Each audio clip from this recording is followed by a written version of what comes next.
He said to them, "Why are you so afraid? Have you still no faith?" Mark chapter 4, verse 40. The disciples were cruising across the lake when a violent storm erupts. Jesus is in the boat with them, but he's asleep on the cushion.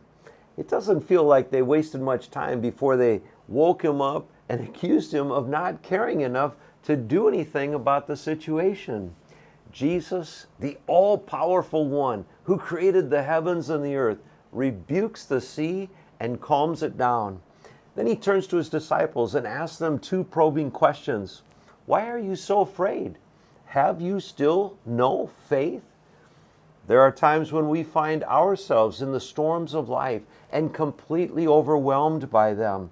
Financial collapse, health problems, broken relationships, and other storms can touch any of us. What can we learn from the disciples? What can we apply to our own lives? God is with us in the storms. Jesus promised his disciples prior to his departure, "Behold, I am with you always to the end of the age." There are times when it feels that God is not with us, and other times where it feels as though he's turned his back on us.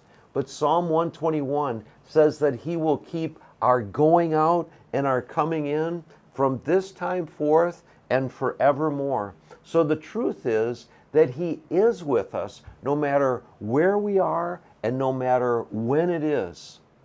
Another thing is we need not panic. The disciples panicked and acted like everything was out of control. Jesus rebuked the storm and then he rebuked the disciples. "Why are you so afraid? Have you still no faith?" he asked. Our lives are in the Lord's hands. The situation we find ourselves in and even the results of that situation may tempt us to believe that God is not in control. But somehow, some way, all the twists and turns of life are part of a bigger picture that we may see and get a glimpse of in this life, but we may not fully comprehend until the life to come. So the next time you find yourself in one of those storms of life, say to the Lord, "I know you've got this." He may not remove you from the storm, but he will most assuredly be with you through the storm. Press on in the Lord.